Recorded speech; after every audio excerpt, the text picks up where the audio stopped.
Muy buenas tardes, saludos y bienvenidos un día más a este programa 8 Magazine. En esta tarde de miércoles y para acompañarles, ya lo saben, durante las 2 próximas horas como es habitual. Hablaremos y seguiremos conociendo a esos premiados de los premios Tierras de Zamora. Ya saben que se van a entregar este sábado 14 de junio, en ese Día de la Provincia, en Villarrín de Campos. Y hoy conoceremos también a ese premio al proyecto de creación empresarial y también al patrimonio cultural. El proyecto empresarial ha recaído en el grupo Tecozam. Estará aquí su presidente administrativo para contarnos todos los detalles, para también echar un poco la vista atrás y recordar los orígenes de ese grupo Tecozam, que ya se ha convertido en todo un referente en cuanto a obra civil se refiere a nivel nacional e incluso internacional. Llevan siempre el nombre de Zamora a todos los sitios y a todos los rincones y obras del mundo. Además, también conoceremos más en profundidad a la Asociación Cultural de Capitonis Duri. Ellos han sido precisamente los galardonados con el Premio Patrimonio Cultural. Estará el presidente de esta asociación cultural, que además este año cumple ni más ni menos que 20 años dedicándonos y también rescatando parte de la memoria histórica de Zamora, contándonos el cerco de maneras muy diferentes y sobre todo para que nosotros seamos los partícipes en toda esta historia del cerco de Zamora. Y tenemos un programa con muchísimas más cosas, porque hablaremos del primer poemario. Se lanza a la escritura Víctor Prieto. Este zamorano nos deleita además mañana jueves con esa presentación oficial de su primer libro y su primer poemario, La Sequía, en librería Semuret. Estará allí a las 7:30 de la tarde para presentar este libro, pero antes, esta tarde, nos dará todos los detalles de un poemario que guarda mucha similitud con Zamora. Encontraremos, no de forma clara, pero sí en nuestra cabeza, muchísimos momentos, muchísimos recuerdos de la provincia de Zamora y también alguno que otro momento que estamos viviendo en la actualidad y que seguro que en estos poemas vamos a ver reflejados. Así que tenemos muchísimas más cosas. También les hablaremos de ese premio Fariña, porque ya hay obra ganadora, y también de ese congreso hispanoluso que se ha celebrado durante todo el fin de semana aquí en Zamora. Así que sin más dilación, comenzamos en tan solo unos instantes, pero ahora viajamos hasta Benavente, porque hoy nuestro suplemento nos lleva a conocer esa vuelta a casa del escultor Comonte.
José Luis Alonso Comonte nació en Benavente en 1932. Más de 90 años después vuelve a reencontrarse con su tierra. Lo ha hecho en otras ocasiones, pero esta es muy especial.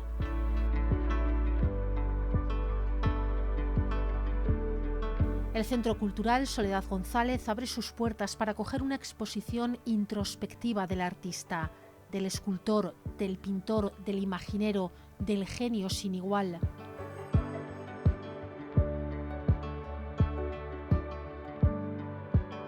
Una muestra organizada por el Centro de Estudios Benaventano Ledo del Pozo, con mucho trabajo detrás.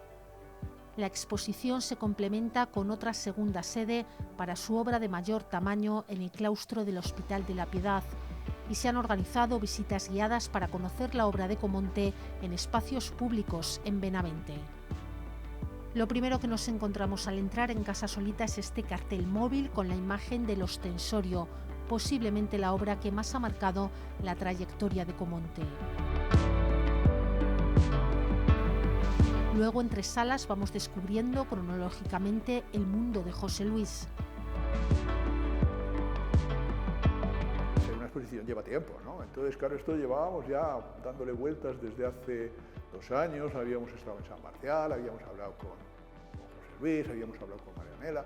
Finalmente entendimos que lo mejor es que la comisariase Javier Martín Denis, que es zamorano y que ha hecho un trabajo de fin de grado sobre la obra religiosa y el ayornamiento que supuso la obra de José Luis Alonso Comonte en los años 60.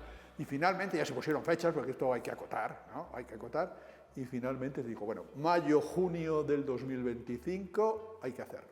Y no es una retrospectiva de Comonte, no tiene nada que ver. Es que además aquí ni hay sitios para hacer una retrospectiva, ni el Centro de Estudios Ledo del Pozo tiene suficiente guita. Esto más que una exposición retrospectiva es una exposición introspectiva. Introspectiva en el sentido de que trata de alguna manera de aunar al pueblo, a la villa, a la ciudad, a Benavente, con Comonte, ¿no? Es decir, es volver a casa, es vuelve a casa, ¿no?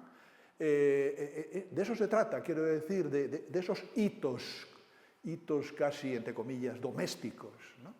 Entonces la exposición, de alguna manera, está organizada en esa dirección. En Casa de Zorita tenemos, por un lado, una salita de audiovisuales. Está bien, es una cosa que ha hecho un chico que se llama Javier García Martín, lo ha hecho muy bien. Quiero decir, por un lado es un vídeo con una cosa súper breve sobre las obras de Comonte en Benavente, lo tenía hecho hoy hace tiempo, está bien, ¿eh? Y después se le ha añadido otro, 5 minutos, no agota a nadie, ¿no? Otra sobre lo que fue la inauguración. Está también bien, otros 5 minutos, ¿no? La gente, digamos, se entera de lo principal, ¿no?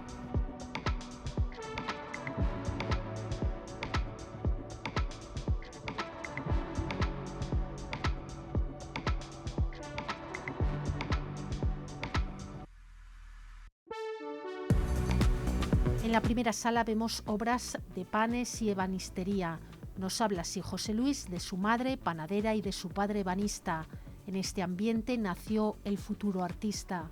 En Benavente, yo era un niño que todo el mundo dijeron, yo no quería ser artista de nada, yo quería ser filósofo de la tierra, de cómo es el mar, quién hizo el mar, quién puso todo. Bueno, yo he sido, me ha llevado la voluntad, Desde pequeño, este niño es un artista, Yo querría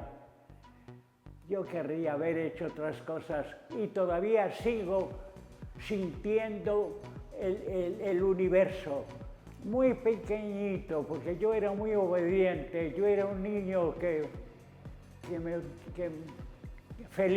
era feliz, un niño feliz, en la soledad. Un día mi madre lo pasó muy mal, porque me había perdido, pero ¿cómo me voy a perder? Si yo sabía la soledad, la conocía, encontraba piedras, cosas preciosas y tal. Y bueno, en la soledad me perdí.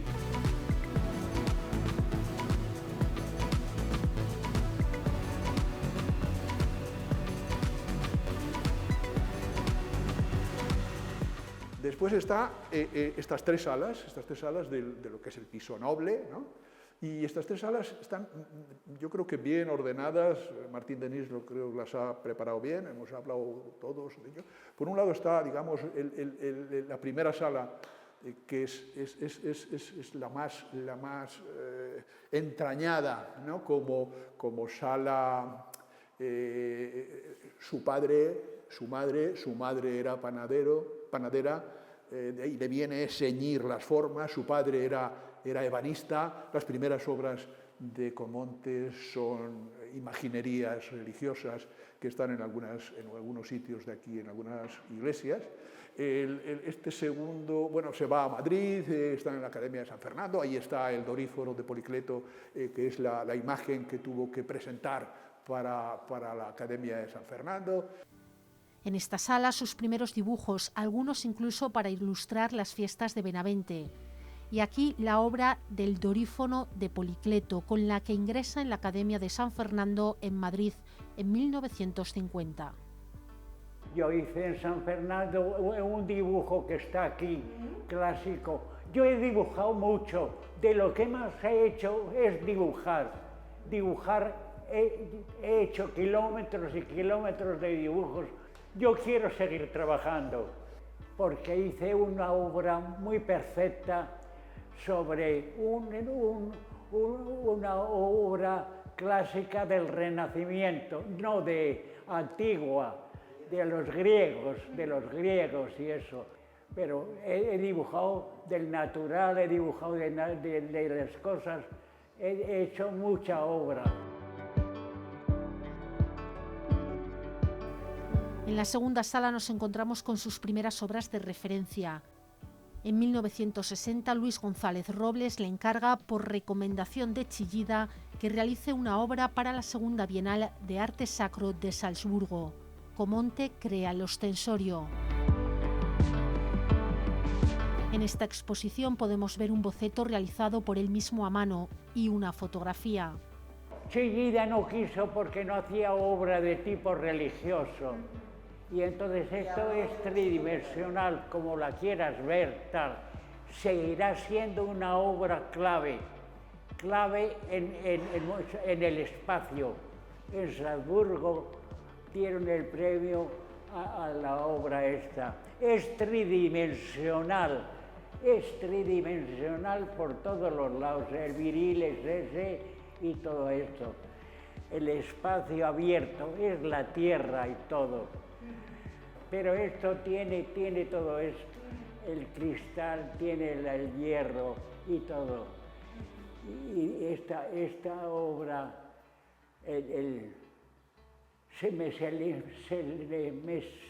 seleccionaron y el comisario Luis González Robles fue el que seleccionó, y esta la llegué a hacer en Benavente.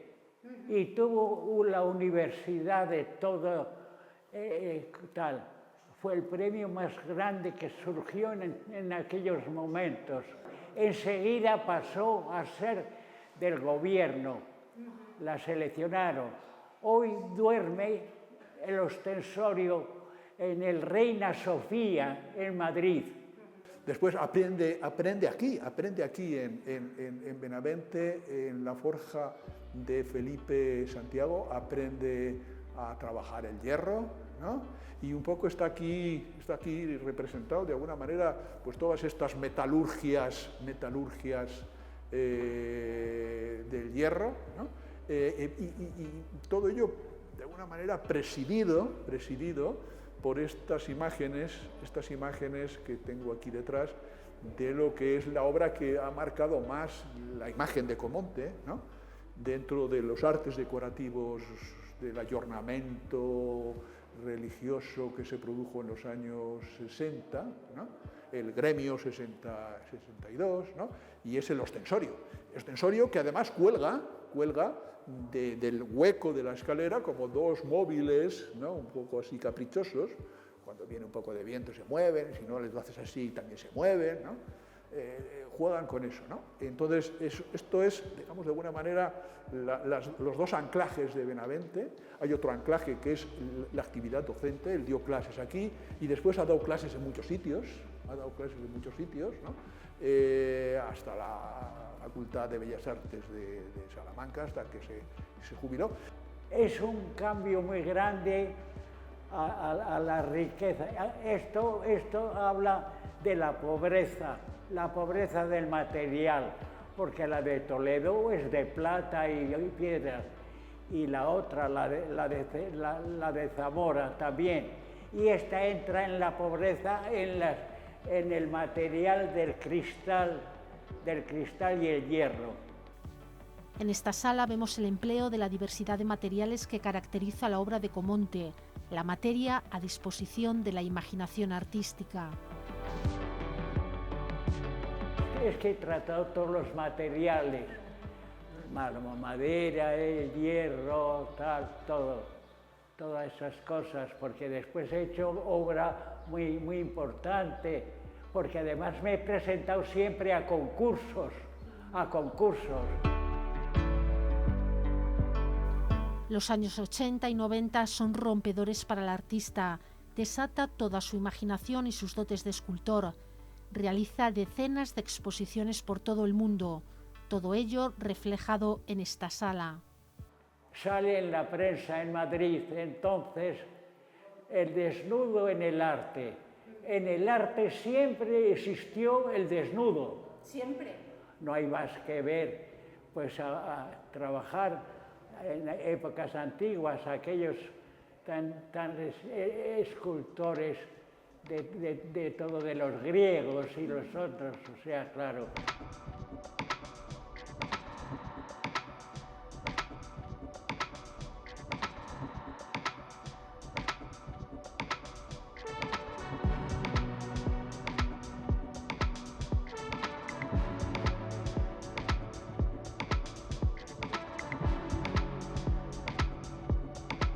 Y después, como veréis, hay una cesura que no solamente es una cesura física, sino que es una cesura claramente, digamos, iconográfica. De repente, esta imagen, entre comillas, piadosa, que no piadosa, que es esta imagen, digamos, de artes decorativas, religiosas que tantas tiene Comonte, de repente se rompen con esta imagen de la galería, en donde aparece Comonte en pelota viva, ¿no? abrazando un maniquí, ¿no? Una cosa así entre pop, neodadá, ¿no? Y allí entras en otro mundo, el mundo que a partir de la exposición de Chrysler del 77-78, no recuerdo bien, inaugura en los años 80, 90, y que yo creo que además tuvo un poco su culminación en aquella especie de totum revolutum que se preparó en Zamora cuando él fue el comisario de la Bienal de Escultura Ibérica, ¿no? Que prácticamente implicó a toda la ciudad, ¿no? Y después, bueno, aquella performance que no era performance, pero que funcionó como una performance cuando se trepa a la farola. Y, por cierto, no la hemos podido poner porque la tenemos en otra versión que no era compatible.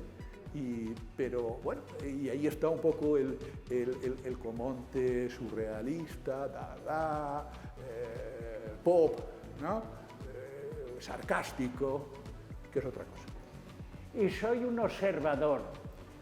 Todo lo que veo lo conservo como un recuerdo de la tierra. No sé dónde iré, pero sé que iré a volver a hacer algo para las personas que puedan tener el placer de ver la vida y las cosas.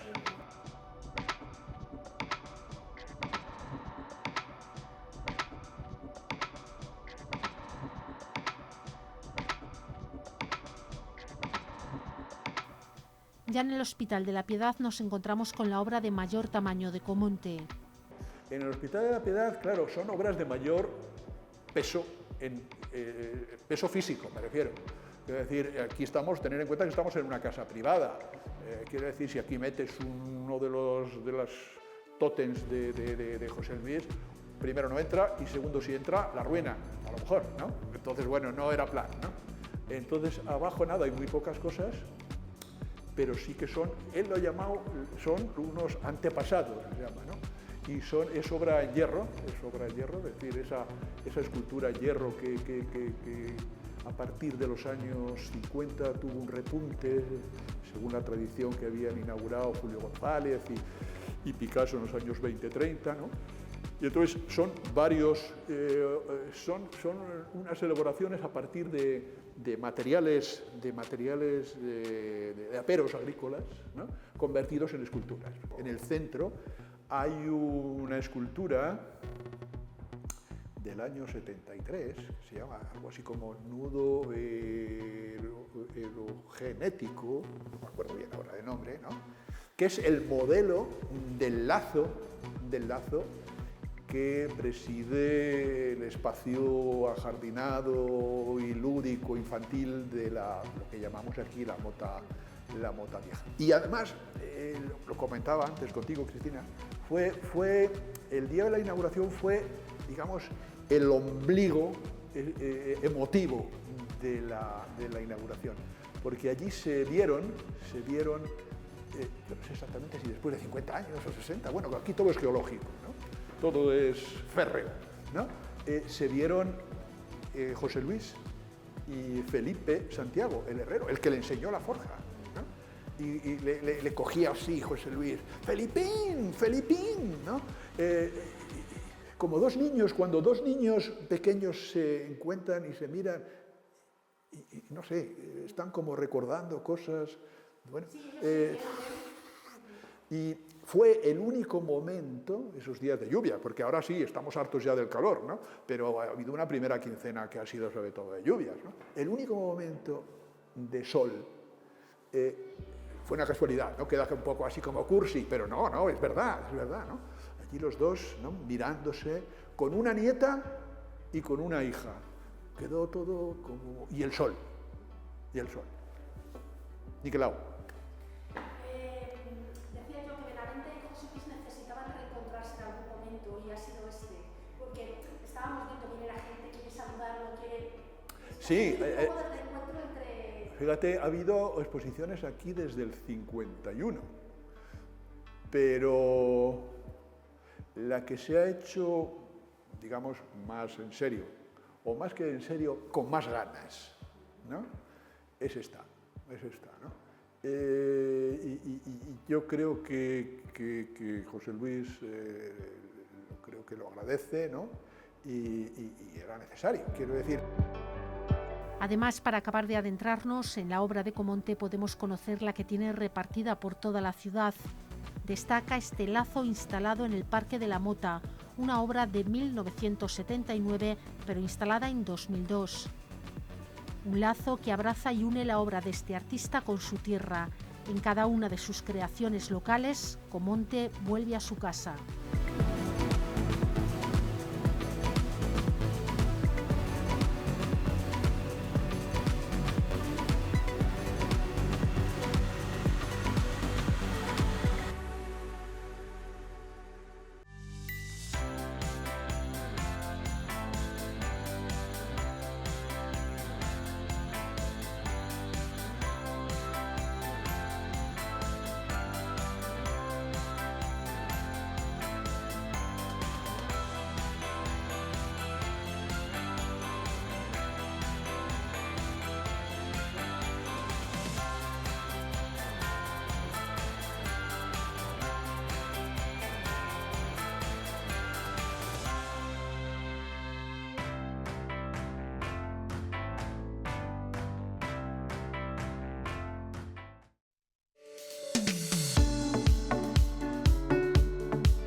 Ya estamos de vuelta después de haber viajado hasta Benavente para descubrir esa exposición de Comonte con esa vuelta a casa del escultor. Y continuamos y seguimos conociendo a esos premiados que van a recibir esos premios Tierra de Zamora el próximo sábado en Villarrín de Campos. Hoy conocemos ese premio al proyecto empresarial y nos acompaña precisamente el presidente del Consejo de Administración del Grupo Tecozam. Iván, muy buenas tardes. Hola, buenas tardes. Cuéntanos un poco qué supone para vosotros este reconocimiento en la provincia. Bueno, a ver, sobre todo orgullo, ¿no? Orgullo de que dentro de nuestra tierra, pues bueno, se hayan pensado en nosotros y en nuestro proyecto empresarial para este reconocimiento, ¿no? Para nosotros, al final, para todos los que formamos Grupo Tecozam, toda la familia que formamos Grupo Tecozam, pues es un pilar y es una pila nueva, ¿no? Para seguir trabajando por y para esta tierra. ¿Cómo fue ese momento de contárselo a toda la familia de Tecozam? Porque es verdad que para un presidente es un orgullo, pero cuando lo compartes yo creo que para todos, ¿no? Sí, bueno, nosotros a través de los canales de comunicación interna que tenemos, pues bueno, lo hicimos público, hicimos el comunicado Y bueno, pues al final satisfacción, ¿no? La enhorabuena por parte del comité de dirección a todos los trabajadores de Tecozan, porque al final este premio no es solo de los hermanos Gómez Rojo, sino de toda la compañía, ¿no? Y de todos los que formamos Grupo Tecozan, porque al final sin su esfuerzo diario y su sacrificio pues no podríamos haber llegado hasta donde estamos hoy en día. Vamos a echar un poquito la mirada atrás. ¿Cómo nace Tecozan? Porque ahora ya sois todo un referente, no nacional, sino mundial en obra civil. Sí, correcto, gracias a los proyectos que hemos hecho. Tecozan nace en el año 2003 de la inquietud de dos hermanos, ¿no? Mi hermano Rubén y yo trabajamos en una empresa familiar, pero veíamos que las cosas no compartíamos la visión de futuro de cómo tenía que ir la compañía, y al final decidimos marcharnos, como se suele decir, con una mano delante y otra detrás, con nuestros ahorros. Creamos Tecozan en el año 2003 y con la suerte de, bueno, siempre con esa visión y ese objetivo de poder venir a Zamora. Nosotros éramos zamoranos, pero no somos de nacimiento, pero sí de acogida, y tuvimos que emigrar, tuvimos que salir fuera de la provincia para poder trabajar, ¿no? Dentro del sector de la construcción, desgraciadamente, Zamora no aportaba, ¿no? para este trabajo. Y decidimos, siempre con ese objetivo claro, de volvernos.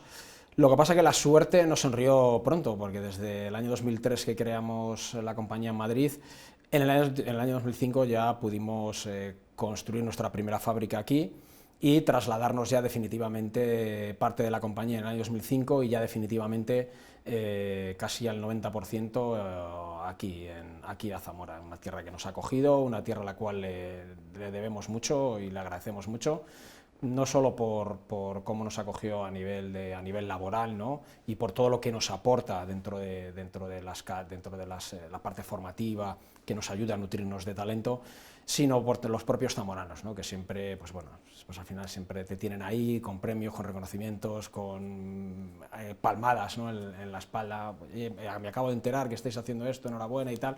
Pues para nosotros al final pues sigue siendo un orgullo eso. Y siempre habéis apostado desde ese año por Zamora, que eso también es difícil, mantener una empresa tan grande aquí en Zamora, en una tierra tan pequeñita, ¿no? Y con tantas limitaciones. A ver, eso es un poco lo que queremos. Zamora no tiene esas limitaciones ni es tan pequeña como queremos. Sí lo es en tamaño, pero tiene un potencial enorme y de hecho yo creo que lo estamos demostrando no solo Grupo Tecozan, sino otras empresas que hay aquí en la región que están exportando producto zamorano, que están llevando el nombre de Zamora fuera. Al final Zamora puede, el problema es que hace falta, lo primero, que los zamoranos se lo crean, y lo segundo, que las administraciones estén a la altura del potencial que tienen las empresas zamoranas, que desgraciadamente pues no todos están a la altura y están donde tienen que estar. Pero nosotros siempre apostamos por Zamora, siempre, o sea, para nosotros es un objetivo prioritario y de hecho la incorporación de nuevos talentos, todos los convenios que hacemos con todos los centros formativos, ya sean universitarios, centros de instituto, centros de FP, ayuda no solo al entorno zamorano, sino a crear y a formar a jóvenes estudiantes, sino a nutrirnos nosotros también de mano de obra que pueden hacer un proyecto vital dentro de Zamora sin tener que emigrar, ¿no? Recordemos que el año pasado, 2024, ha sido un año en el que Zamora ha dejado de perder habitantes y ha ganado pocos, pero ha ganado, pero veníamos, creo recordar, que más de 2 décadas en las que año tras año se perdía población en Zamora. Entonces, bueno, estamos orgullosos de haber contribuido con nuestro granito de arena a ello. Sí, porque creáis empleo, retenéis ese talento joven, que yo creo que es una de las asignaturas pendientes en la provincia de Zamora, y gracias a vosotros también aumenta la población, asentáis población, ¿no? Sí, porque hay gente que viene a estudiar de fuera y se acaba quedando en Tecozan. Es decir, tenemos recientes incorporaciones de gente incluso extranjera, ¿no? De otros países que vienen a hacer másteres o carreras aquí en Zamora, hacen las prácticas en Tecozan. Nosotros siempre las prácticas que hacemos son con carácter de contratación, necesitamos una formación no menor de 400 horas, es decir, si hay algún alumno que quiere cumplir simplemente la parte necesaria para la carrera, lo hacemos, lo que pasa es que nuestro esfuerzo es menor, evidentemente. Y gracias a eso, pues bueno, no solo evitamos que se fugue talento, sino que además atraemos talento de fuera, y eso pues bueno, también nos enorgullece y también es motivo de alegría y yo creo que también motivo de este reconocimiento. Sí, porque al final se premian también esos valores, ¿no? Hay una cosa de hecho me empecé a preparar un discurso, pero lamentablemente he de decir que no me dejan darlo. Entiendo que a lo mejor por falta de tiempo y solo puede uno de los premiados dar un discurso, pero había hecho un discurso en el cual había pedido al Departamento de Recursos Humanos que miraran dentro de los trabajadores de Tecozan cuántos trabajadores teníamos de distintas poblaciones de Zamora, y me sorprendí, de más de 30 poblaciones distintas. Y es una cosa que me sorprendió, y los iba a nombrar a todos en el discurso, iba a ser un discurso larguísimo, porque iba a nombrar el pueblo y el nombre de los trabajadores, ¿no? Y la verdad es que me sorprendió mucho, es decir, al final no es solo la parte de la ciudad, sino de poblaciones como la Carballeda, como la parte sur de Zamora, Tierra de Campos, etcétera, etcétera, todas estas comarcas en las cuales, pues bueno, de una manera o de otra son jóvenes que al final, evidentemente, tienen que emigrar del pueblo, pero no emigran de la provincia, ¿no? Y eso para nosotros al final también es importante, porque bueno, ese fin de semana que regresan a su pueblo con sus familiares y regresan a hacer esa vida tan descansada, ¿no? Y tan a gusto que se vive en un pueblo, pues bueno, eso también al final el éxito, ¿no? Y el reconocimiento de este premio está ahí. Les ofrecéis esa oportunidad, ¿no? Que hace décadas no había, o incluso hace años. Sí, bueno, nosotros al final, más que una oportunidad, nosotros no lo vemos como una oportunidad, ¿no? Al final esto es tiene que ser un beneficio mutuo, es decir, ellos lo pueden ver como una oportunidad, ¿no? Al final el joven alumno o el joven estudiante que ve en Tecozan pues ese objetivo, ¿no? De oye, quiero hacer las prácticas aquí, a ver si puedo trabajar en alguna de sus fábricas o en alguna de las partes de su empresa.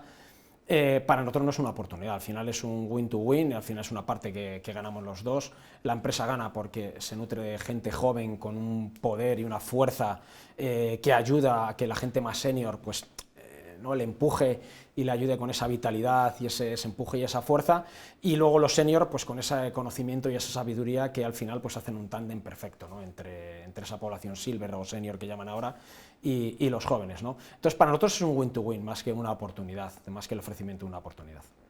Hemos hablado de los grandes beneficios que tiene tener a Tecozan en la provincia, pero a nivel nacional e internacional siempre lleváis el nombre de Zamora, que eso también es importante. Siempre, sí. De hecho, tenemos fotos internas que no podemos publicar, por ejemplo, en el canal de Panamá, cuando coronábamos monolitos, que eran las partes que se hacían del cuenco, se ponía la bandera de España, la bandera de Portugal, porque había trabajadores de Portugal, y la bandera de Zamora también. Tenemos fotos internas guardadas en nuestro archivo. También tenemos en otros proyectos, ¿no? Donde siempre hay pues, técnicos, ingenieros zamoranos que llevan también esa Zamora suya en el corazón y de nuestra empresa, y sobre todo en las 3 autocimbras que tenemos, ¿no? Tenemos 3 autocimbras que son máquinas que ahora están viajando por España, estamos intentando colocarlas ahora en otros países del mundo, y se puede ver un letrero de 2,50 por 12 metros de largo con el nombre Zamora, ¿no? Y por lo menos crear esa inquietud, ¿no? De la persona que pase y lo vea, Zamora, que meta en Google y diga, hombre, una ciudad castellano-leonesa, llena de románico, encantadora, para vivir y tal, pues bueno, al final eso también a nosotros nos motiva y estamos orgullosos de llevarlo. Y no nos pagan nada por ello. Adversidades, porque es verdad que sois referentes, lo hemos comentado, pero seguro que en el camino adversidades os habéis encontrado. Muchas.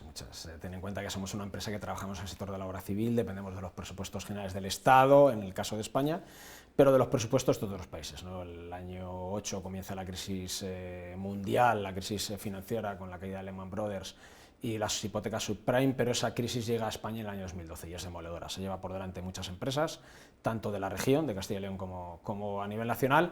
Nosotros conseguimos no decir sobrevivir, ¿no? Conseguimos continuar, ¿no? Porque no sobrevivir, conseguimos continuar gracias al objetivo que teníamos claro, ¿no? Que era la conservación de los puestos de trabajo, que para nosotros era fundamental y era lo que se demostró tiempo después, en el año 2016, que Tecozan era de las pocas empresas en España que tenía mano de obra y materiales para poder acometer luego ese nuevo crecimiento que se dio en el sector de la construcción, ¿no? Que venimos después de esa crisis. El COVID también fue un golpe duro. Nos apresuramos a comunicar a todos los trabajadores de la empresa cuando nos confinaron que se mantendrían los sueldos, pasara lo que pasara, hasta el mes de mayo, que era la capacidad financiera que tenía la empresa, es decir, pagar marzo, abril y mayo. y rápidamente nos lanzamos en las redes sociales a contratar talento. Es decir, nosotros cuando vemos una crisis lo aprendimos del 12, que en vez de dar un paso para atrás hay que dar 2 hacia adelante. Llegó el COVID, aumentamos nuestras inversiones, nuevas fábricas, contratamos más talento, más ingenieros, y prueba de ello son las tasas de crecimiento que tenemos ahora, ¿no? Que estamos creciendo en tasas del 20% anual, y es gracias a mirar a las crisis a la cara, no a ponerte en modo defensivo, sino en modo ataque y luchar contra ella, y yo creo que al final la prueba de ello es la demostración de dónde estamos, ¿no? Y el volumen que tenemos de trabajadores, más de 860 trabajadores de manera directa y 1.300 indirecta, porque desgraciadamente no tenemos la capacidad de contratar toda la mano de obra que quisiéramos, y tenemos que recurrir a empresas subcontratistas para que aporten mano de obra. Y sobre todo, pues bueno, esos ya casi 130 millones de euros de facturación que hemos cerrado el 24 y que esperamos en el 2025 estar ya pues más de los 150 millones, ¿no? Pues al final es un poco el haber mirado de cara a esas crisis y a esos retos y enfrentarte a ellos. Eso es lo importante también, es verdad, para muchos casos de éxito. Sí. ¿Os marcáis algún reto en la actualidad? Estáis consiguiendo mucho, pero hay ambición siempre. Sí, yo personal sí, yo tengo 2 retos. Uno es que Grupo Tecozan cotizara en la bolsa, en el mercado secundario. Evidentemente en el IBEX 35 es complicado, ya se verá, pero sí me gustaría que Tecozan cotizara en la bolsa, ¿no? Al final eso es el reconocimiento, porque al final que una empresa cotice en bolsa es que los accionistas ven en tu empresa pues un sitio donde invertir y donde poner sus ahorros de cara a lo que quieren obtener, ¿no? A los rendimientos que quieren obtener en un futuro, ¿no? Ya sea vía dividendos o vía el crecimiento del propio valor de la compañía, ¿no? Eso para mí es un reto como director financiero. Pero para mí otro reto importante sería, tal y como se está ahora aventurando el mundo, se ha descubierto ya que se puede hacer una especie de hormigón en la Luna con el polvo lunar. Se ha descubierto un organismo que convertiría el polvo en sólido, que pudiéramos mirar con un telescopio y ver un encofrado con la T de Tecozan en la Luna, pues bueno, no estaría nada mal. Bueno, son 2 tipo retos... Tipo Julio Verne, es un reto Julio Verne. Que ahí están, Sí, ahí están. sí, Que nada es imposible, y lo estamos viendo. Es que, a ver, estar en los proyectos más importantes del mundo ya no es un reto, porque estamos en todos, Claro. es decir, o en casi todos, entonces ya no, para nosotros ya no es un reto. El listón tiene que ser más alto. Es el día a día, claro, hay que ir a listones más altos. Sí. Hemos hablado de este proyecto empresarial del Grupo Tecozan, pero ¿cómo se encuentra ahora mismo en la actualidad a nivel empresarial la provincia de Zamora? A nivel empresarial, Zamora tiene mucho que aportar, y de hecho se está viendo, ¿no? Hay muchas empresas que son multinacionales, aunque parezcan que no, pero hay muchas multinacionales en Zamora, hay muchos jóvenes empresarios o empresarios ya de cierta edad que han apostado también por esta tierra y que también la tienen por bandera y que siguen martillo pilón día a día. Desgraciadamente los agentes no colaboran con nosotros, ¿no? Y eso es una desgracia que tiene Zamora, la gente se mira el ombligo. Y lo digo también un poco por el zamorano, ¿no? Que ya sabemos cómo es el zamorano, ¿no? Que se alegra poco de las alegrías ajenas, ¿no? Sí. Y yo creo que eso es una asignatura pendiente que tiene la ciudad de Zamora o el ciudadano, pero también las asignaturas pendientes por parte de ciertos agentes, ¿no? Sociales, ya sean administraciones, agencias, etcétera, etcétera, ¿no? Que bueno, pues no cuentan con el empresario, que yo creo que al final es quien más valor puede aportar en base al conocimiento que tiene, y sobre todo las empresas zamoranas, que muchas de ellas, insisto, exportamos y no solo conocemos nuestra región, conocemos nuestra comunidad, conocemos nuestro país, pero es que conocemos otros países y vemos cosas que se hacen en otros países que se podrían hacer en Zamora, y traemos ideas, y muchas veces esas ideas quedan en saco roto, porque es que al final, desgraciadamente, el ombligo y un poco no voy a decir la parsimonia, pero hoy mira, estoy bien así, no me quiero mover mucho. La falta de riesgo, ¿no? Falta de riesgo, falta de asumir riesgo y coger el toro por los cuernos y decir, oye, vamos adelante con esta provincia, porque es que lo tiene todo. O sea, esta provincia tiene calidad de vida, tiene mano de obra, es decir, talento, gracias a toda la formación y todos los ciclos formativos, ya sean de grados universitarios como módulos de FP o grados medios, que pueden aportar valor, ¿no? Y luego tiene pues esa calidad de vida y ese nivel económico de vida que otras grandes ciudades no tienen, y que además están buscando grandes multinacionales, es decir, hay multinacionales que están buscando localizaciones para poder trasladar a sus trabajadores a sitios pues más con un entorno pues, mucho más favorecedor, porque bueno, se está demostrando que esos entornos ayudan a la productividad. Y Zamora no se está ofreciendo como esa tierra con esas posibilidades, ¿no? Desgraciadamente aquí cada uno hace la guerra por su cuenta. Insisto, ahí es independiente del color político. Yo no voy a entrar en temas políticos porque no soy quien y no me incumbe y además no me apetece. Pero creo que deberíamos de mirarnos menos el ombligo y contar un poco más con el empresariado zamorano, que tenemos mucho que aportar, muchísimo y muchas ideas. Y que se ha demostrado, por ejemplo, como el grupo Teconzam es referente a nivel mundial y está en Zamora. Correcto, no solo nacional, somos una de las principales empresas subcontratistas nacionales, pero a proyectos complejos a nivel internacional ya somos un referente, es decir, ya suena nuestro teléfono y ya se nos pide que por favor, que acudamos a por lo menos estudiar el proyecto y ver las posibilidades de incorporarte, ¿no? Eso es porque al final nuestra tecnología, nuestros procesos de trabajo, pues tienen esos avances, vamos a llamarlos tecnológicos, esa innovación que además forma parte de nuestro lema y es uno de nuestros valores, que aporta al sector de la obra civil a nivel internacional y que no tiene nada que envidiar ni está a la altura de cualquier otra multinacional internacional. Este sábado, reconocimiento en esos premios Tierras de Zamora, un día, aunque sin discurso, pero para disfrutar, ¿no? Sí, vamos a disfrutarlo. Siempre me gusta que cuando nos dan un reconocimiento, un premio, que parte de la empresa nos acompañe. Siempre miramos en todos los estamentos de la empresa, a nivel operativo, a nivel de fábrica, y me acompañará pues una serie de compañeros pues de todo tipo, no solo la directiva, no vamos a ponernos la medalla de directiva. A mí me gusta o a mis hermanos, a mí nos gusta que toda la empresa participe y que siempre pues la gente se vea representada y pueda disfrutar de ese éxito que al final es común. Iván, gracias, enhorabuena por este reconocimiento, por este premio y sobre todo gracias por darle visibilidad a la provincia de Zamora a nivel mundial. Gracias a vosotros. Pues nosotros vamos a hacer una pequeña pausa y enseguida volvemos.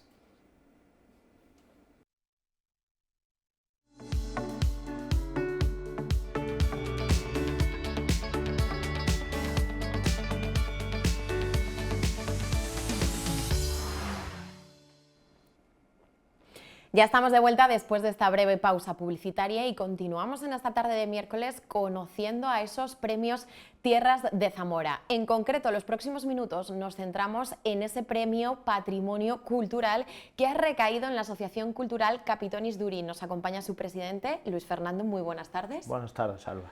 Cuéntanos un poco cómo os enterasteis de la noticia y qué supone para vosotros este reconocimiento. Pues la verdad es que es un espaldarazo, ¿no? Después, y encima este año que cumplimos el 20 aniversario, pues fue una mañana recibo una llamada, en este caso en representación de todo el jurado, debía estar en manos libres el móvil, Víctor López de la Parte, bueno, pues Luis Fer, te comunicamos que la Asociación Capitonis Duri tiene el premio. Yo enseguida en todos los grupos que tenemos de WhatsApp, de cargadores, de cabezudos, de figurantes, lo puse y la verdad es que, bueno, alegría, ¿no? Porque supone que es un reconocimiento, ¿no? del trabajo del día a día. Es una asociación que llevamos 20 años, este año encima coincide, como te decía, el 20 aniversario y es, pues no sé cómo decirte, es como una palmadita a la espalda para que sigamos adelante, para que sigamos trabajando por la capital, la provincia, en pos de la cultura, ¿no? Defendiendo sobre todo la cultura. ¿Cómo han sido estos 20 años? Porque 2 décadas intentando mantener una tradición viva suele costar.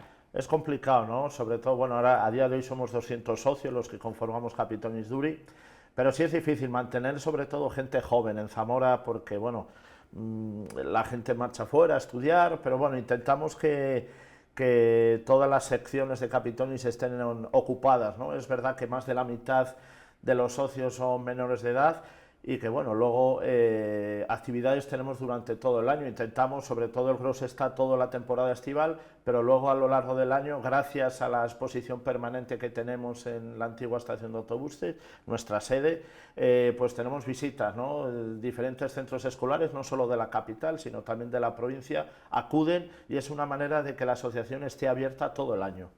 Es importante porque al final vosotros también es verdad que mantenéis esa tradición viva, pero sois divulgadores de esa cultura y de esa historia de Zamora, que en muchas ocasiones lo vemos con esos hermanamientos con otros gigantes, con otros cabezudos, mantenéis fuera de la provincia. Exacto, sí, nosotros salimos, ¿no?, de nuestra región de Castilla y León porque, bueno, pues a través de, sobre todo a través de las redes sociales, ¿no?, que subimos un vídeo, una foto y lo ve otro grupo de fuera y dice, pues mira, este grupo, y entonces creamos un lazo y ¿qué hacemos? Pues contactamos con el grupo, en este caso hemos estado hace poquito en Montblanc, en Tarragona, y la verdad es que ya era la tercera vez que íbamos por ahí, pero hemos creado buen rollo entre ambas asociaciones y la verdad es que llevas el nombre de Zamora y sobre todo emociona más cuando empezamos el pasacalles. Empieza Urraca, en este caso, que fue uno de los gigantes que llevamos a salir, la Enseña Bermeja, y hay zamoranos que por desgracia o por motivos laborales o familiares tienen que irse de Zamora y claro,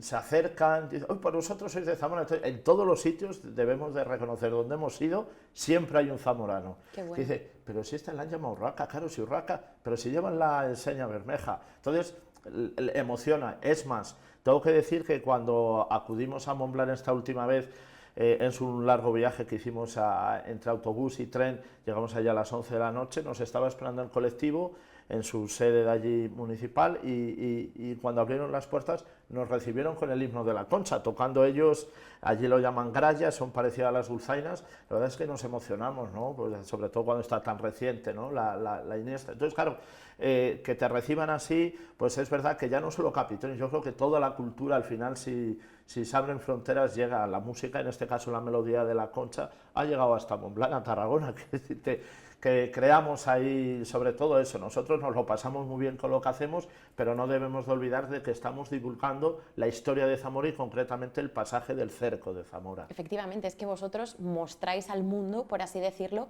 esa historia de Zamora, ¿no? Exacto, porque otros colectivos hacen otras cosas, en este caso nosotros, a través de los gigantes y los personajes más conocidos del cerco, Urraca, Areos Gonzalo, Bellodolfos, ponemos en el mapa a Zamora, ¿no?, en este caso a través del pasaje del cerco, que debemos decir que aunque a veces es difícil de entenderlo para una persona de fuera, pero cuando se lo explicamos a través de los espectáculos que llevamos a cabo, ya no solo de los pasacalles, sino por ejemplo del espectáculo este último que lleva ya con nosotros la Asamblea de los Muertos y que haremos el día de la entrega de premios, la verdad es que mucha gente reconoce, ¿no?, a los personajes y a la vez es eso, estamos divulgando la historia de Zamora, que debemos reconocer que cada vez tiene más, le gusta más gente, porque nosotros no es que lo hayamos hecho solo a Capitón, y los grupos de teatro aficionado con las rutas teatrales que llevamos muchos años y ellos llevan muchos años, hemos creado escuela, porque ahora en los colegios se empieza ya a tocar el tema del cerco y ya no solo también visitándonos allí a Capitón, sino yo creo que ahora ya cuando ven pasar a nuestros gigantes saben reconocer los personajes y la verdad pues para nosotros es un logro. Sí, porque al final yo creo que en una clase igual resulta más complicado entender y sobre todo explicarle a los más pequeños la historia del cerco, pero vosotros con esa visión, con esos gigantes, con esa versión tan teatralizada, por así decirlo, los niños se enganchan a una historia porque parece un cuento. Claro, exactamente. Además, cuando van allí las visitas, dependiendo del rango de edad, ¿no?, de los colegios, pues le contamos la historia adaptada, ¿no? Si van unos niños de 3 años, pues evidentemente no les vas a decir en el año 1072, claro, Fernando I, no. Entonces, se lo cuentas, tenemos también un teatro de Guiñol y quedan encantadísimos. Y claro, para nosotros de ahí también, nosotros no cobramos por las visitas, ni mucho menos, pero sí es verdad que de ahí esas visitas, a lo mejor un 5%, un 10% se acaban apuntando a Capitones y a la vez que se apunta el niño, se apunta el padre o la madre. Entonces, claro, nosotros vamos creciendo y es lo que queremos. Somos una asociación inclusiva, no sobra nadie, todos sumamos y la verdad es que, bueno, pues las puertas abiertas a que cualquier persona que quiera participar, sea niño, mayor, todo el mundo tiene su hueco en Capitones Duri. A lo largo de estos 20 años, ¿cuáles han sido los retos a los que se ha enfrentado Capitones Duri? Porque es verdad que mantenerse es complicado, lo decíamos antes. Es complicado, mira, debo de reconocer que desde que allá por tiempos de Mareleno, cuando estaba de concejal, o Víctor López, nos cedieron la antigua estación de autobuses, desde ese año que entramos allí, nos han estado diciendo todos los años que nos van a echar. Llevamos 20 años allí. Entonces, ese es el miedo, ¿no? Nosotros poder encontrar un espacio céntrico donde podamos dar cabida al resto de actividades y patrimonio, porque después de 20 años Suponte todo el patrimonio, ya no solo en Gigantes y Cabezudos, sino en mobiliario, en atrezo, en vestuario, tenemos un montón de cosas. Entonces, claro, estamos con ese miedo que siempre queda ahí, ¿dónde vamos si nos echan de aquí? Entonces, porque evidentemente nosotros tenemos una cuota anual de 25 euros, que no es nada, para sufragar todas las actividades. Bien es cierto que desde nuestros principios, y es de agradecer, porque a veces pensamos que los políticos son enemigos, y en este caso Víctor López de la Parte, desde que fue concejal en el Ayuntamiento de Zamora, siempre ha estado pendiente de nosotros, y a partir de ahí todos los concejales que han ido llevando, bien fuera María Eugenia o David Gago, siempre han estado pendientes de nosotros, por lo cual estamos contentos por ese aspecto, porque algún tejado alguien nos tendrá que dar, llegado el momento, ¿no? Pero bueno, la verdad es que contentos, ¿no? Y gracias también a este tipo de premios que la Diputación nos ha otorgado, pues estamos contentísimos, orgullosísimos, y sobre todo de compartirlo con gente con la que trabajamos, porque en este caso hace poquito Capitonis ha estado visitando la nueva sede de Azaica, y la verdad es que, bueno, Capitonis, o a través de otro tipo de colectivos, la Cofradía de Nuestra Madre, siempre hemos colaborado con Azaica, y cuando yo me enteré, o nos enteramos de que Azaica también era otro de los premiados, digo, si vamos a estar entre amigos, entre familias, y que encantadísimos. De hecho, ayer Pilar, que estuvo aquí también, lo mencionó, dice, al final es bonito porque lo compartes con gente con la que compartes también esa lucha diaria de estas asociaciones. Exactamente, al final ellos es por un motivo, sobre todo, pues fantástico, además se están moviendo cada vez mejor, y nosotros es eso, es defender lo nuestro, en este caso el cerco, a través de los Gigantes y Cabezudos, y ojalá que, bueno, pretendemos, ¿no?, que ese más del 50% de esos chavales sean luego pues los que levanten Capitonis, porque claro, yo ya llevo 20 años ahí de presidente, y la verdad es que, bueno, pues uno se tiene ya que ir tomando cartas en el asunto. Me refiero a que la gente joven, que aunque es difícil encontrar a gente comprometida, ¿no?, en Zamora, pues claro, todos no somos eternos, los Gigantes espero que sean eternos, pero todos los que vienen por detrás pues tendrán su hueco. ¿Os sentís queridos fuera de Zamora? Sabemos que sí, porque lo decías, os reciben siempre súper bien, y aquí sentís el calor, os arropan, porque es verdad que vemos los desfiles siempre llenos. La verdad es que sí, no nos podemos quejar, ¿no? Por ejemplo, sobre todo nuestra salida estrella en San Pedro, con esa subida a Valborraz, nos sentimos súper queridos. Es verdad que al principio cuesta un poquito, ¿no? Porque, bueno, hay otra asociación de gigantes, que son los Gigantes de la Ciudad, de toda la vida, de que ahora están con tradición y música popular, que son los Gigantes del Corpus. Pues sí, al principio nos costó un poquito, ¿no? Pero ahora yo creo que ya todo el mundo reconoce nuestros gigantes, nuestros cabezudos, y contentos, ¿no? Todos los inicios son difíciles, pero al final, con humildad, cariño, pues se saca todo adelante.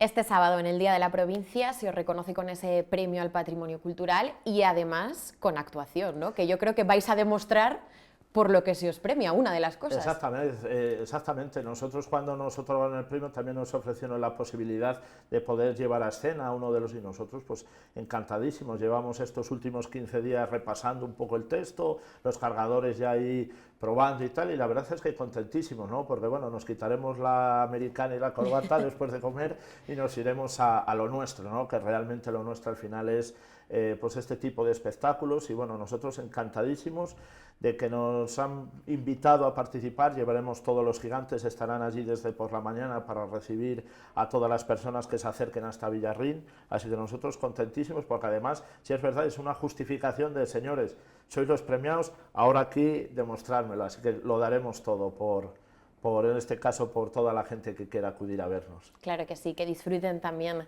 de Capitonis Duri en plena esencia, yo creo, y en pleno escenario.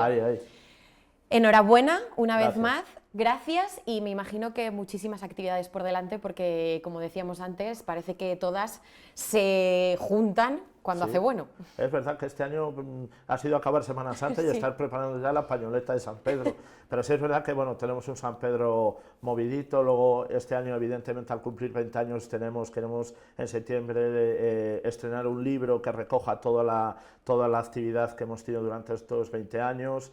Tenemos actuaciones por toda la provincia, en Madrid, Arévalo, tenemos un montón del Escorial, vamos a ir, estamos en muchos sitios, así que larga vida Capitonis Duri. Efectivamente, y que sigáis haciéndonos disfrutar con el cerco de Zamora y también divulgando lo que es muy importante. Gracias. Gracias, Luis Fer, y enhorabuena de nuevo. Muchas gracias. Pues nosotros nos vamos unos instantes a publicidad y enseguida volvemos.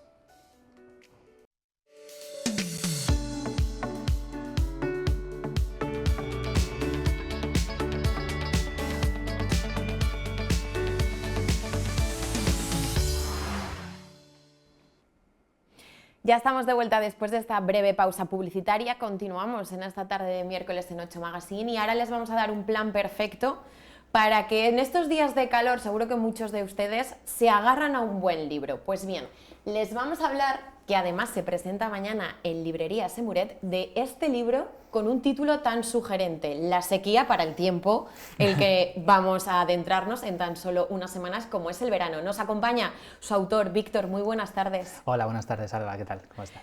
Gracias por estar aquí, sobre todo por traernos esta sequía, que cuéntanos un poquito qué nos vamos a encontrar en estas páginas, porque es un poemario. Bueno, primero de todo, muchas gracias a vosotros por darme la oportunidad. Efectivamente, La sequía es mi primer poemario, mi primera publicación, y bueno, lo presentamos en marzo y ha funcionado mejor que una rogativa de San Marcos, porque es La sequía, nace en torno a 2017-2018, unos años que realmente fueron muy secos, pero este año de la presentación, pues bueno, parece que se empeñan en quitarnos la razón.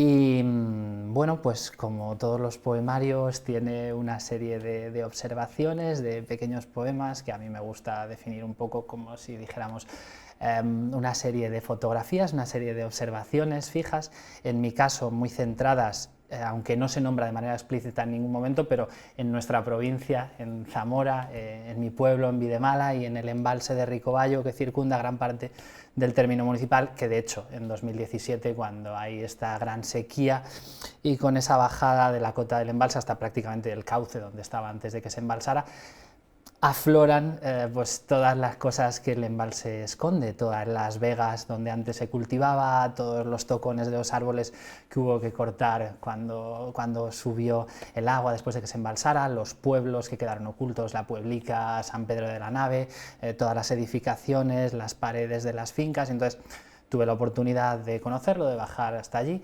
Y a partir de ahí, de esa observación, me surgieron preguntas, me surgieron ideas que he intentado yendo plasmar a través de las imágenes del agua, de ideas un poco líquidas, pero que intento conectar, quizás muy atrevido, pero intento conectar con cuestiones del día a día, con cómo nos comunicamos, cómo hablamos, cómo sentimos, las temáticas que nos preocupan un poco. Ese es el poemario. O sea que es verdad que vamos a descubrir, aunque no lo ponga claramente, historias, cosas de Zamora, de nuestra provincia, pero también vinculados a sentimientos, emociones, incluso actitudes que vivimos en el día a día. Absolutamente, de hecho, la parte de no haber explicitado Zamora, hay una omisión consciente en esto en cuanto a que, pues es un poemario que publico con Isla Elefante, que es una editorial nacional que dirige Ben Clark, el editor, Premio Nacional de Poesía de la Crítica del año pasado, del 2023, de hace dos, de 2023. Entonces, claro, también hay esa vertiente de ojalá llegue a otros sitios, en cuanto a que yo sé que hablo de Zamora, yo lo sé, lo entiendo, y los paisajes que dibujo en cuanto al embalse, los campos, tiene todo un aspecto muy de nuestra tierra, muy de este-oeste, cercano a la raya, pero que ojalá le pudiera también sentirse representado alguien de Teruel, claro, pudiéramos decir, o de Cuenca, y eso intento lograrlo más en base a las emociones que intenta sugerir los poemas, ¿no? De preocupaciones que podemos tener todos, pues sobre todo eso, la eficiencia de la comunicación, de qué decimos, cómo lo decimos, por qué lo decimos, o esta parte que te hablaba antes del embalse, de cómo debajo de la cota, de la superficie del agua, se esconden cuestiones que necesitan de un periodo deficitario como una sequía para aflorar, pero que todos vivimos de alguna manera esos periodos deficitarios en nuestra vida, llámalos como quieras llamarlos, momentos difíciles o del revés, a veces cuando el embalse está más lleno, cuando nos sentimos más llenos, también debajo de nosotros subyacen cosas que pueden preocuparnos, a las que a veces no le ponemos voz. Es lo que he intentado hacer, ojalá lo haya conseguido y ojalá los lectores que les llegue puedan encontrar en los poemas que yo he dispuesto ahí como un juego, como una conversación con ellos, algo en lo que sentirse representados. ¿En estos poemas se pueden leer de forma separada, independiente, sí, o siguen un hilo conductor? Absolutamente. No, en un momento dado muy inicial del libro, porque como te digo, pues hace ya prácticamente 7-8 años que empecé y ha sido una cuestión muy lenta, parada por procesos y tal, pero se puede leer de manera individual. Intenté hacer un poemario unitario en el que se trazara todo esto como si fuera el cauce de un río, desde que nace hasta que se embalsa o termina desembocando. y la realidad es que no lo logré, pero bueno, he intentado tirar por otra vía y darle elementos transversales que estén en todos los poemas, estos elementos pues a veces un poco líquidos o ausencia de líquidos, el agua, la sequía, la sequedad, y se pueden leer de manera unitaria. De hecho, lo bonito de los poemarios es, hombre, no engañamos, es un libro, es muy finito, son, me parece que en torno a 30 poemas, y se puede volver sobre ellos, se puede abrir. Hablabas antes de una tarde de verano, una tarde de calor para sentarte, para reposar, que de hecho invita a la lectura reposada, volver sobre ello. Y claro, la poesía tiene esta cuestión que no es lineal, que no te lleva de A a B, sino que lo que intenta es plantar una semilla, una idea, y bueno, puedes volver sobre ella, jugar con las frases, reflexionar, volver, esto me recuerda a tal, o palabras para momentos en los que a veces, yo qué sé, dentro de unos años, ojalá esto perseverara y dentro de unos años alguien volviera y dijera, jo, pues en un poemario que leí en el verano del 25 decía algo parecido a esto que he notado, a esto que he sentido. Qué bonito sería eso. Bueno, sería lo ideal y de hecho, bueno, esa es la idea del por qué publicar. ¿Por qué un poemario? Porque yo siempre digo que a mí la poesía me parece súper difícil y complicada.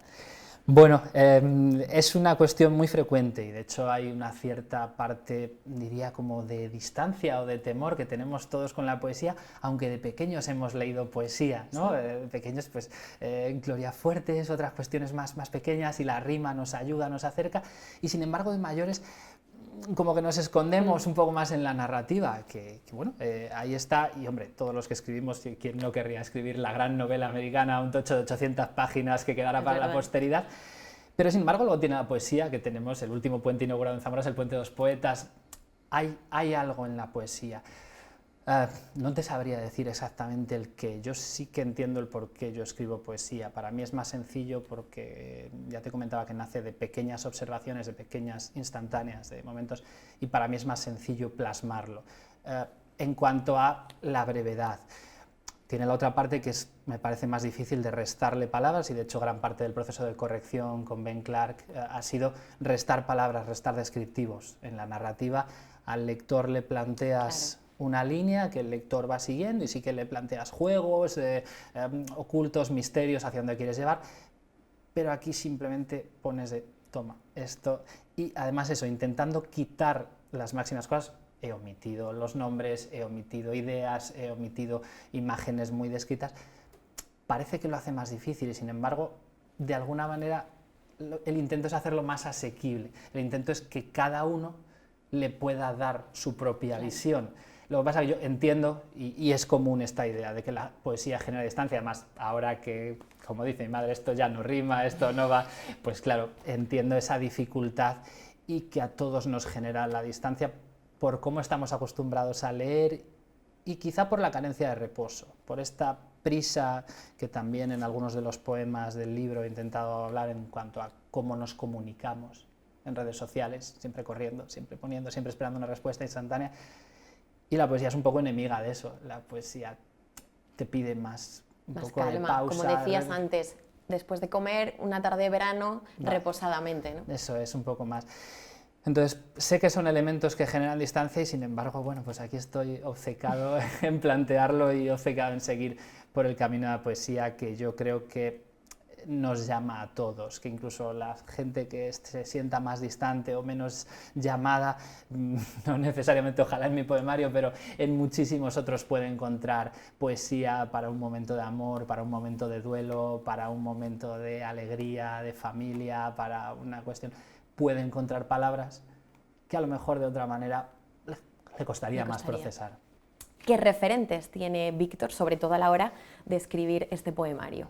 Bueno, pues mira, mi principal referente y la persona que me animó a escribir poesía hace ya casi 20 años, David Refollo, poeta zamorano, grandísimo poeta, amigo, que hace muchos años cuando yo me aproximé a él con menos de 20 años y le dije, mira, me gustaría escribir poesía, me dio una serie de títulos, me dio una serie de referentes y me dio un gran consejo que era en aquel entonces: primero tienes que vivir y luego tienes que escribir, cosa que de manera ventajista a todo lo pasado le agradezco mucho y creo que esto llega en un buen momento. David Refollo me ha ayudado muchísimo, el propio Ben Clark, Maribel Andrés Llamero, una poeta salmantina pero procedente de nuestra tierra, de Manzanal del Barco. En cuanto a poesía en castellano, me gusta mucho también Aníbal Núñez, un poeta salmantino que murió en los años duros de la heroína, en los 80, una poesía mucho más hermética, mucho más cerrada. Y luego me ha ayudado también el hecho de escribir el libro a que Ben, mi editor, me ha dado muchísimos libros a leer, muchísimas otras referentes, y por ejemplo he descubierto un poeta canadiense, Mark Strand, que me ha encantado y que juega mucho con la diferencia, ese momento en el que estamos a punto de dormirnos, entre la vigilia y el sueño, en el que a veces vienen a nuestra cabeza algunas ideas que cuando te despiertas no sabes, no te acuerdas de qué fue, qué pasó. Bueno, te nombraría esos, y también me gustaría hacer referencia a Tomás Sánchez Santiago, poeta de nuestra tierra también, familiar lejano, pero que con el último poemario lo estoy disfrutando muchísimo, El que menos sabe, premio de la crítica de poesía 2024, en cuanto a que son poéticas muy de nuestra tierra, poéticas muy cercanas, y que de verdad que animo a que todo el mundo que se acerque, que supere, que no es más que ese temor a lo desconocido, otras cosas, pero que la poesía no exige ni de ser una persona cultísima, ni de tener una particular sensibilidad, sino de solo dar ese primer paso y leer, y a todos cualquier poema nos va a decir algo. Pues, y seguro que esta pregunta te la han hecho igual tu entorno, pero ¿cómo una persona que profesionalmente se dedica o se decanta por las ciencias, después por el aspecto más jurídico, acaba escribiendo un poemario? Bueno, pues porque para mí la forma de expresión más sencilla siempre ha sido la escritura. Sé que para otra gente pintar, bailar, expresión corporal, el deporte, pero yo me he sentido siempre muy cómodo escribiendo. La medicina, por otra parte, tiene una vertiente muy humanista, no es tanto una ciencia, en cuanto yo viví durante la carrera con un amigo que estudiaba física y aquello sí que era imposible, yo veía esas fórmulas, pero la medicina al final tiene una parte, en cuanto al propio objeto de estudio, que es la persona, y el trato diario. Esa empatía también. Claro, y la observación, ¿no? Te pone ante momentos, ante vivencias de otras personas que a poco que estés abierto, bueno, te van a devolver, te van a sugerir. Y luego sí, claro, me fui por la medicina legal, pero a más tiene esta vertiente de letras, porque bueno, el marco normativo de la medicina legal, de lo que hacemos los forenses en los juzgados, son las propias leyes, entonces es más lectura, más letras, y para mí es lo cómodo, aparte, efectivamente, como nombrabas, pues mi propia profesión como médico forense te deja acceder a momentos de personas que tienen algo de sugerente, algo de poético, momentos generalmente duros, personas víctimas que han sufrido una agresión, que han sufrido un accidente, fallecidos por accidente, suicidio, homicidio, familiares de esos fallecidos, que están viviendo un momento complejo y en el que tienes que intentar, no sé, al menos no molestar, al menos aportar algo positivo. Y bueno, para mí todo eso sirve como material, sirve tampoco como inspiración, no te digo que automáticamente de cada cuestión, pero sí como un material de trabajo sobre el que darle vueltas, y a veces la propia escritura me ayuda a procesar cuestiones que a lo mejor la vivencia pues no es sencilla, por así decir. Mañana La Sequía se presenta en Librería Semuret a las 7:30 de la tarde. Exacto. Una invitación a todos los zamoranos que nos estén viendo claro, para que acudan. Pues encantados a que llenéis la librería, que ojalá vengáis a que tengamos un rato de charla, porque bueno, de hecho lo que estoy deseando, yo ya lo he escrito, ya ha salido de mí, ahora mismo todas las ganas que tengo es de empezar a contactar con lectores, lectoras que me digan que han sentido, que les ha gustado, que no les ha gustado, que lo han entendido, que no han entendido nada en absoluto, que de todo lo que te he dicho que sugiere no les ha sugerido nada, pero que viniera otra cosa. Y aparte eso, apoyando a nuestras librerías, a nuestros comercios locales y bueno, un debut en casa que nunca es fácil, nunca es fácil empezar por aquí, pero bueno, entendía que tenía que ser en Zamora y aquí estaremos, mañana 7:30 en Semuret, todo el mundo que queráis, invitados y bueno, si corresponde después nos bebemos algo juntos. Claro que sí, que lean La sequía, que como claro que dices, sí. Al final lo que busca, yo creo, todo autor es que provoque algo, una sensación, ¿no?, en el lector, sea buena, mala, de desconocimiento, desinformación, pero que provoque algo. Sí, eso es lo que me gustaría generar y bueno, si quieres me gustaría proponerte ¿Sí? un poema en cuanto a lo que estábamos hablando y que venía relacionado con en mi trabajo, es uno de los pocos en los que sí que de manera explícita voy a la referencia, un poco en el tema de la conversación. Nace este poema cuando mi madre le vi una vez escribir en su teléfono y con los teclados de texto predictivo mi madre escribió una Q y el teléfono completó el resto de la pregunta por ella, que de esto va el poema, y me sugirió esta idea de cómo comunicarte cuando tienes algo duro, cuando ya no puedes comunicarte o en algún momento cómo deficiente es esta. Intenta ayudar la poesía. El poema se llama Texto predictivo. El teclado ayuda a mi madre. Nada más pulsar la Q, su teléfono formula por ella la pregunta. ¿Qué tal va la guardia? Las palabras lo son todo en este oficio. ¿Quién, dónde y cómo te lo dijeron? Por eso las empleo con cautela y las adorno con un gesto casual, cercano. Rozo con la mano un hombro, ofrezco un asiento en su casa. No existe alivio para el golpe. Tal vez un descuento en el peaje que aplico como un egoísta, porque al otro lado alguien me pregunta por su hijo. Qué bonito.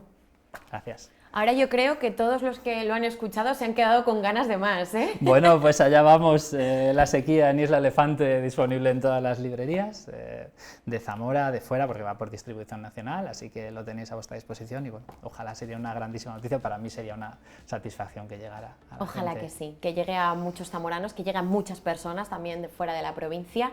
Muchísimo éxito, Víctor. Gracias por Alba. ese poema tan bonito que has leído. Gracias por la Bucearemos en esas páginas para leer y entender muchas más de esas actitudes que vemos cotidianas que no le damos importancia y que seguro que a través de tus poemas, sí. Muchísimas gracias. Gracias a ti.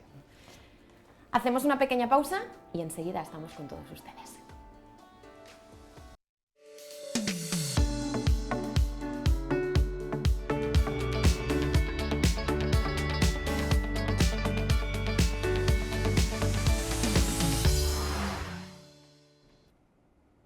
Continuamos en 8 Magazine en este miércoles 11 de junio, adentrándonos también ya en esos días previos a las ferias y fiestas de San Pedro. Todo está preparado, muchísima música, te lo contábamos ayer, muchísimos conciertos, escenarios, ferias, se suman 2 ferias más, la de productos ecológicos y la feria Come y Calle. Tenemos mucho que contarles y además ya saben que durante esos días tendremos una programación especial, pero también habrá mucho flamenco. Ya saben que dicen que Zamora es la Sevilla del Norte y nosotros hoy lo vemos con la actualidad municipal.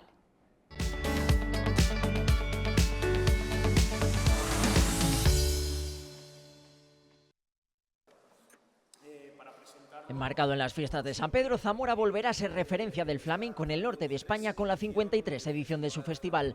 Una nueva cita que trae a lo más contemporáneo y lo más clásico de este estilo musical, pero dándole a cada uno su espacio. Entendemos que un festival tiene que tener siempre estas dos vertientes y además que lo tenemos que indicar claramente porque no queremos que nadie se decepcione. Es decir, no nos apetecería mezclar lo clásico con lo contemporáneo porque a lo mejor el estilo no gusta al público. Se dividirá en 2 días, primero el 27 de junio, donde será el turno para la parte más contemporánea con un cartel formado por Esperanza Garrido, Vanessa Ibar y Los Voluble. Está compuesto por Esperanza Garrido, que va a hacer un recital que se llama Firmamento, y esta es una artista muy joven, pero con una experiencia ya tremenda. Después tenemos a Vanessa Ibar, que va a hacer un baile en el que mezcla algunos parámetros de la danza contemporánea con el flamenco, con el baile flamenco. Y luego, por último, tenemos Los Voluble, que Los Voluble lo que hacen es un ejercicio de música electrónica en el que se va contemplando todo el acervo popular. Mientras que el día grande será el 28, teniendo de cabeza de cartel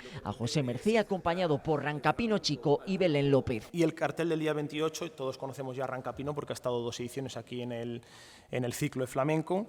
Al acompañamiento de la guitarra está Antonio Higuero y tiene 2 palmas, Naín Real y Edu Gómez, José Mercé, que también tiene Antonio Higuero el acompañamiento a la guitarra, y las palmas de la Merce y la Chicharito. Y tenemos al baile a Belén López y a su grupo. El escenario regresará a la Plaza de la Catedral, que acogerá a las 10:30 de la noche ambas citas. El precio del bono para los 2 días es de 25 euros, mientras que por día será de 18. Pues ya lo han visto todo preparado para ese festival de flamenco que suma una edición más y que se celebrará otro año más también en la Plaza de la Catedral, con grandes figuras y con 2 versiones, la clásica y la más contemporánea. Y ahora vamos a viajar hasta Toro y nos vamos a ir hasta Bodegas Fariña, porque este fin de semana se celebraba ese concurso de pintura y ya hay ganador para que lleve ese dibujo, esa ilustración por las diferentes botellas del mundo de Fariña. En la primera vez que Carla Lago se presentaba al concurso, su fe se mostró más que acertada. Sí, la primera vez sorprendida, muy feliz y bueno, me tenía fe, la verdad. Yo dije, bueno, espero que sea el ganador, porque intenté que tuviera toques minimalistas y muy claros, muy limpios, para que puedan plasmarse en la botella. ¿Quieres bailar? Es el nombre de este cuadro, realizado con lápiz pastel, acrílico y un poco de flúor para resaltar aún más sus tonos vivos. Lo que intenté plasmar en el cuadro fue ese momento cuando te encuentras con aquella persona que quieres, que amas, y se produce esa fusión, esa simbiosis, y la miras a los ojos y le dices, ¿quieres bailar? ¿Quieres bailar en la vida conmigo en todo momento? Y esto acompañado de una copa de vino, porque al final el vino le da ese toque de misterio, de romanticismo a las situaciones. Así que, bueno, feliz, y que en temas técnicos lo utilizado fue el acrílico, el lápiz pastel, que esa mezcla me encanta. Creo que le da un poco de textura también el lápiz pastel, toques de flúor para resaltar el amarillo y darle fuerza e intensidad, y que destaque en la etiqueta. Da la casualidad que a los 18 años mi primer trabajo fue vendiendo vino. Entonces, presentarme aquí me llamó muchísimo la atención, porque el vino y el arte creo que son mezclas perfectas y muy bohemias, muy románticas, y que me representan totalmente. Bueno, actualmente estoy 100% enfocada en la pintura, en temas de decoración de interiores también, de profesión. Soy ingeniera, pero comencé con esto en 2021, con el nacimiento de mi hija, que me despertó mi lado oculto, mi lado B, porque el mundo del arte siempre ha estado vinculado conmigo desde pequeña. Siempre me han encantado los museos, el arte, siempre se ha vivido con mucha intensidad en mi casa. En la adolescencia comencé con mis primeras pinturas, pero siempre escondido. Entonces el 2021, que fue el nacimiento de mi hija, fue como la explosión con el tema del arte, y comenzaron mis estudios referente al arte y a la decoración.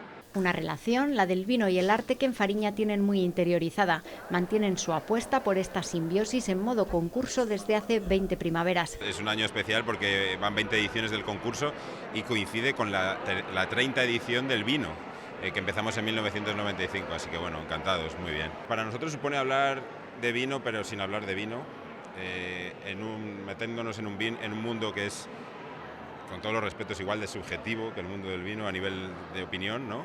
Y que es maravilloso porque se habla de una cosa etérea, que es incluso pues, lo mismo que el vino, y que nos vincula muchísimo, ¿no? Ese mundo artístico y enológico, que nosotros lo tenemos ya muy mezclado, entonces nos ayuda a comunicar de una forma distinta.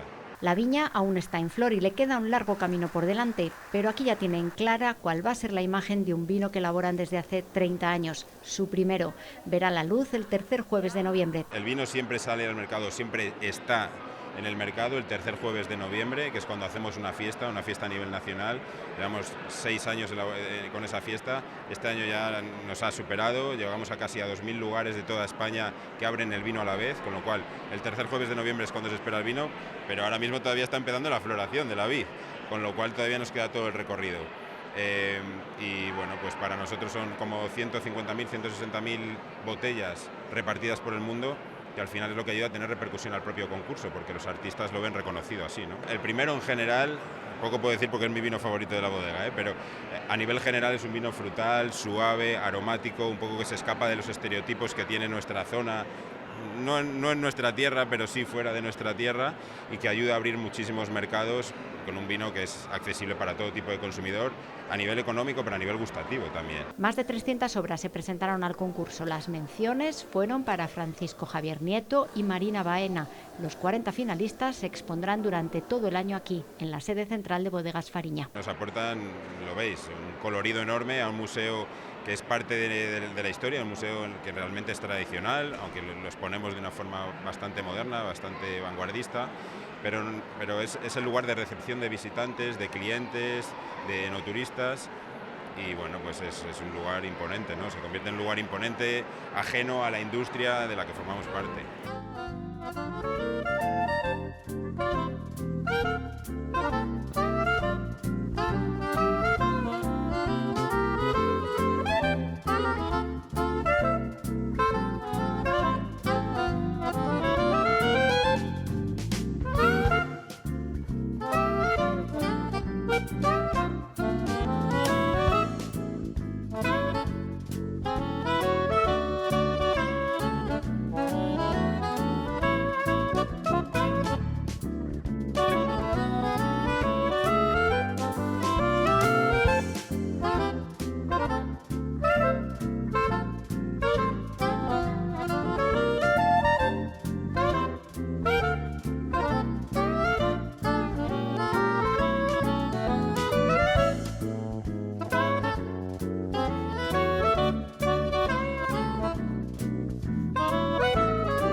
Un concurso que, como han visto, tiene ese maridaje de un buen vino, como es el de Bodegas Fariña, también con esa mezcla de arte que cada vez este concurso derrocha más creatividad y tiene más participantes. Esa etiqueta que se lucirá en los diferentes rincones a nivel nacional y también mundial.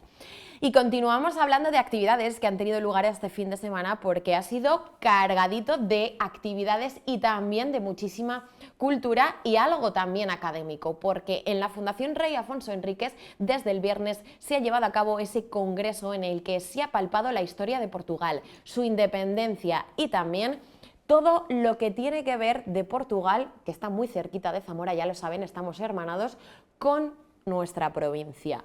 Tenemos un vínculo muy estrecho y eso se ha visto en todas estas jornadas académicas que se han llevado a cabo.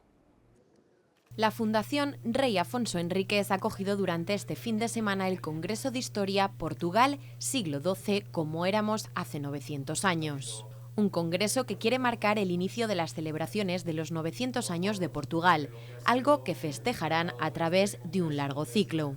Y es que en el año 1125 el monarca se armó caballero en la ciudad. Fue, señalan, la primera señal pública de que quería ser rey. Un congreso de colaboración con la participación de distintas universidades de ambos lados de la raya. Este es un buen ejemplo del papel de la Fundación de procurar la cooperación entre diferentes entidades. En este caso, la Sociedad Histórica e Independencia de Portugal pues nos ha permitido que los más importantes investigadores y profesores en esta materia de universidades portuguesas puedan estar con nosotros. La colaboración con la Diputación de Zamora, el Instituto de Estudios Zamoranos, la Universidad de Salamanca nos permite tener a todos estos investigadores, del lado español, y a partir de aquí esto no pretende ser simplemente una reunión académica. sino un punto de partida de toda una serie de relaciones de cooperación, donde están las ciudades que ha comentado, en este caso el concejal del Ayuntamiento de Zamora, y da lugar a toda una serie de actos que van a poder tener lugar en próximos años. Bueno, entre todos seamos capaces de aprovechar al máximo esta magnífica historia que compartimos y sobre todo este futuro que también tenemos por delante. Este congreso es un congreso luso-español que lleva como título Portugal siglo XII, porque es un congreso que quiere marcar el inicio de las celebraciones de los 900 años de Portugal. Nosotros tenemos un plan para conmemorarlo no solo en un año o un día, los países no se hace así, sino un ciclo largo, cubriendo los distintos marcos principales de la fundación de Portugal, desde 1128 a 1179. Pero hay un acto previo que se pasó aquí en Zamora, en 1125, que es que nuestro primer rey, entonces un chaval con 15 años, vino acá en la catedral para se armar caballero. Y por ese acto imitó lo que su primo, que sería el futuro Alfonso VII de León, había hecho en Santiago de Compostela, también se armando a sí propio caballero en 1124. Y entonces este es el primer señal público en su vida pública de que Alfonso Enríquez quería ser rey. Eso llevó algún tiempo todavía, pero es el primer señal público.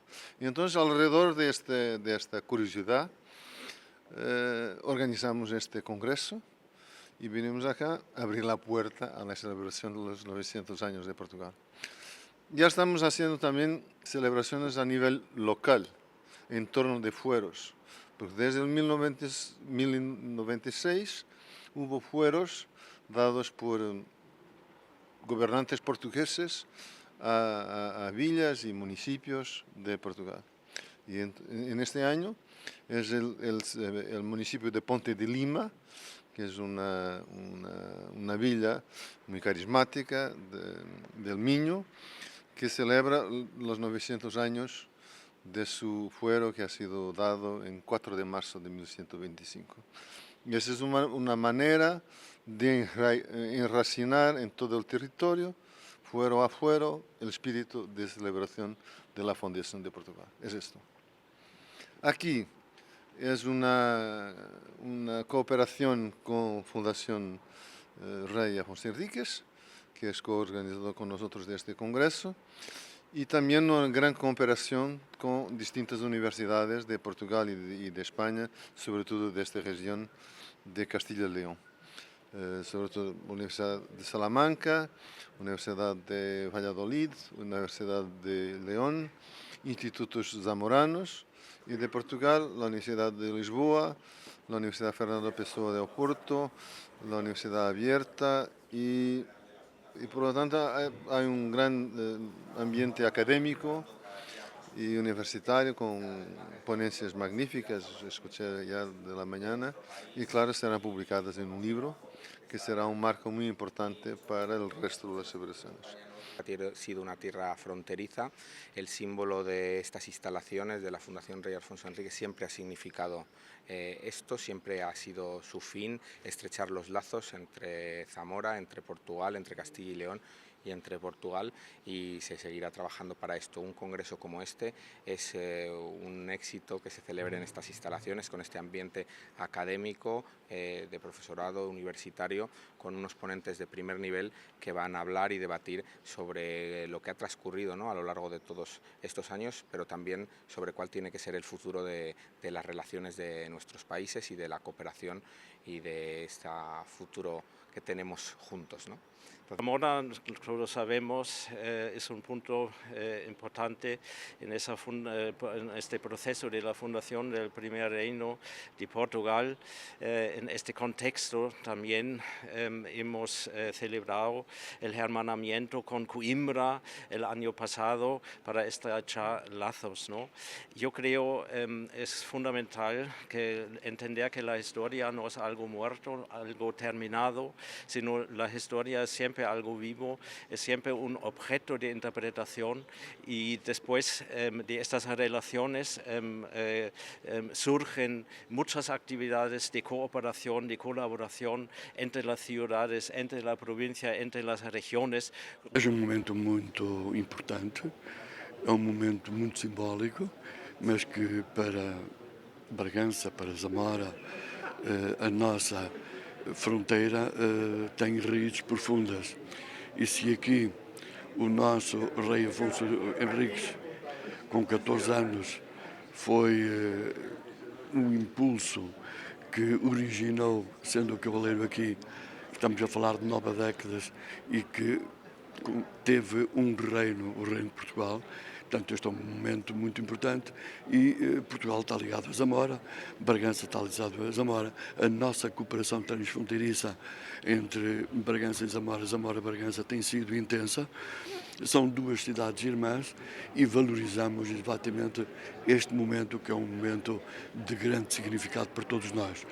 Este congreso es un ejemplo del papel que juega la Fundación en el marco de la cooperación transfronteriza y también de cómo coloca a Zamora en la órbita de las relaciones importantes entre España y Portugal.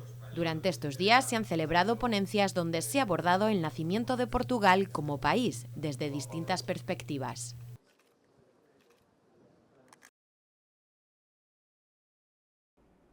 Y precisamente también para conmemorar estos 900 años de investidura del caballero rey Afonso Enríquez, Zamora celebraba este domingo los 900 años que se cumplen de la autoinvestidura en la Catedral Zamorana, como caballero del que sería el primer rey portugués, Afonso Enríquez. Una recreación teatral de ese momento y la presentación de un sello especial por parte de Correios de Portugal han centrado las celebraciones de esta efeméride. Una fiesta desarrollada en comunión con asociaciones históricas, municipios lusos como Guimaraes, donde se considera que nació el rey que fundó Portugal, una ciudad en la que Zamora intensifica sus lazos de unión. Neste momento temos muito de falar sobre paz e sobre história. Precisamos de voltar à nossa história. Precisamos de compreender o que se passou para não façamos os mesmos erros no futuro como estamos a fazer. E a Fundação Rei Afonso e a Ordem Afonsina são muito ligadas à história, muito importante. E são muito ligadas à paz, à conexão, à amizade. Elas vão incorporar os valores fundamentais do momento atual. Cruzar a historia con la amistad y con la paz.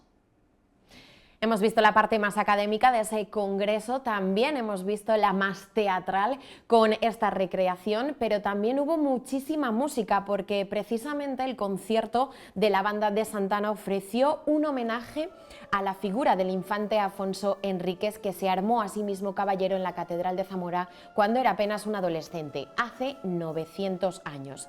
Este recital servía de clausura para un congreso celebrado sobre la figura y el contexto histórico de quien acabó siendo el primer rey y fundador de Portugal. Con esta música y con estas que estamos viendo ahí, bandas de música, les dejamos. Volvemos mañana jueves, ya lo saben, a las 4 y 5 de la tarde con mucho más que contarles. Les esperamos, disfruten de la tarde y mañana puntuales a nuestra cita. Hasta entonces.